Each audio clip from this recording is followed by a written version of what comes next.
cards and sharps, and time for some sharps. How's everybody doing today? Good. Glad to hear it. All right, what we are going to look at today is a Hootenanny. I've always wanted to get a hold of me a Hootenanny, so I could say Hootenanny a few times on the video. And here it is. This is a Ken Onion design by CRKT, and we are going to look at the Hootenanny and see what we think of it. First off, you get a little recognition of the Ken Onion look with this. You know, most of us are going to be familiar with Ken Onion's designs in the Kershaw lineup, but there you have it on the blade. Hootenanny. One more time. Hootenanny. All right, and we got Ken Onion designs etched in there, and a little image there that says something goes round and round, and I believe that is something with the pivot mechanism. But it's got a really nice smooth action.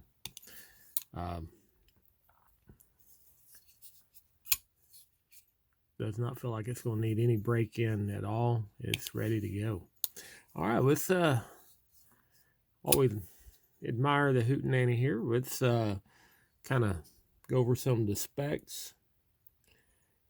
It is, as I said, a Ken Onion design by CRKT. It is a made in China product, which a lot of the CRKT items are these days.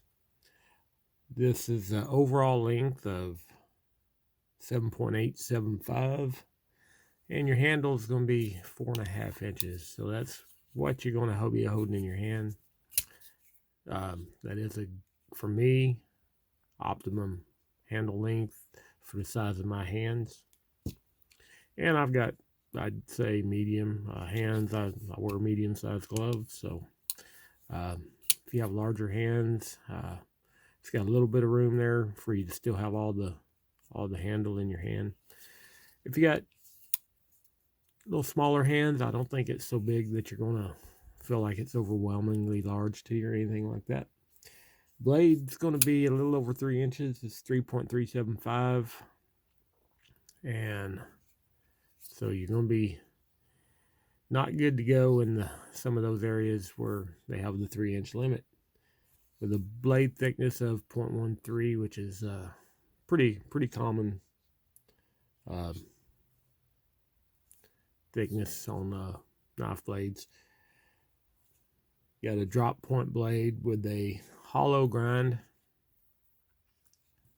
so that gives it a nice look and styling to the blade, and the knife just has a nice flow to it, kind of a wavy look to it. Gives it some interest, but without looking too aggressive or anything like that. The blade steel is pretty typical in this price range. This knife will retail in the $45 range, and it's got the good old HCR 13 MOV steel, which is good enough in this price point. It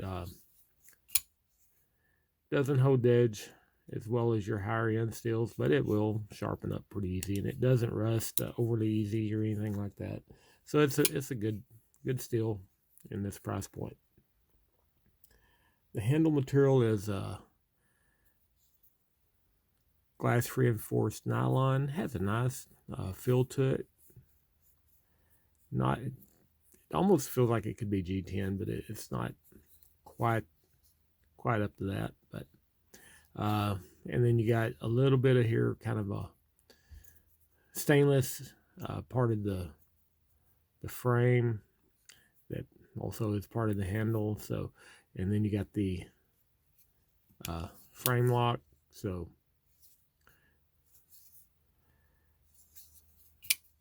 so it all kind of goes in there together. Then you got about a 50% lockup.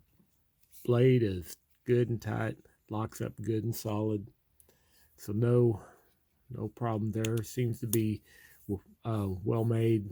All the finishing is in this price point is very nice. No hot spots really when you're holding it. You can feel a little bit on that up curve on the pocket clip, but not enough that you really it's going to cause you any discomfort at all. Now this bad boy weighs in at 4.8 ounces, so it's a little on the heavy side, though it is not a thick knife. So you don't feel, it does not feel chunky in your hand at all. It does, you do feel the weight, but it's kind of more of a comforting kind of heft to it. Makes you feel like you've got a knife with substance. So not going to really ding it for the weight. It's a little heavier than what I'd typically like to carry, but the slimness helps offset some of that, and the comfort in the hold. And it's going to be right hand tip up only, so you righties will like that. Lefties, you'll have to adapt, but it's tip up, which is the way a knife should be. All right, let's before we get into some of the other goodies, let's kind of compare it to the venerable Delica. As you can see, it's going to come in as a larger knife. It's definitely heavier, and more blade, more handle than the Delica. And let's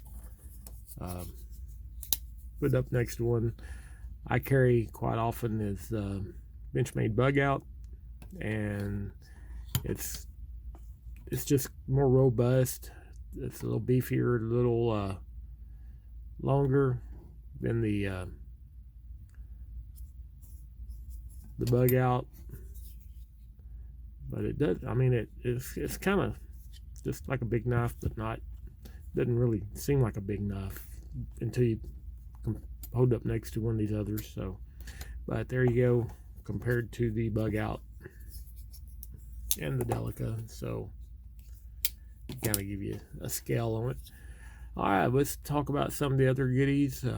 You got a back spacer here that goes about half coverage, and then it just opens up, so you can get probably catch some lint and whatnot in there, but you can blow it out or whatever pretty easily.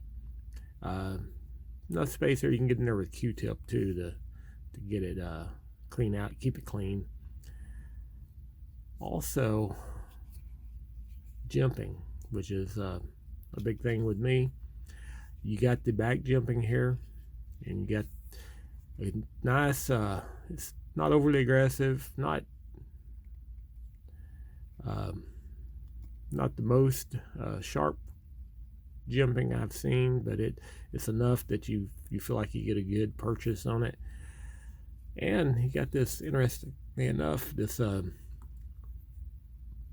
extra jimping here up on the blade, which kind of works with this bit of a finger choil that you have right here. So you can get a good choke up on this. So I guess if you're getting in there and you're doing some really get in there with some detail work and some maybe doing a little scraping or something like that, you can get a good choke up on it. You get in that little finger choil there, and you can get up here and really get some good control of that blade.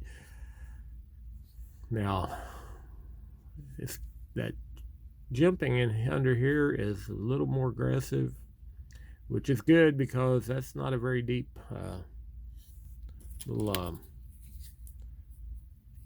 finger choil there for choking up on that blade, and you definitely want to have a good grip on it, because you'll just slide right off onto the sharp area and would not be good. and we would have gnarled up fingers, kind of like I already have. Don't need any more of that. All right, so what else? All in all, it's really, for a $45 knife, it feels very nice, and I think it looks like a good value with a good action, and it's a good utilitarian size. Not too big, not too small. So I think a lot of people might find some good use for that. All right, let's see what you guys think about the Hootenanny. We're gonna all have a Hootenanny good time. All righty. Well, that's my thoughts on the Hootenanny. Let's hear yours, and if you like this, like and subscribe, and let me guys know if there's any particular products out there you'd like to look at within reason. I will try my best to get a hold of it and throw it up here and give you my thoughts if you care. All right, that's all I got. We'll see you guys next time.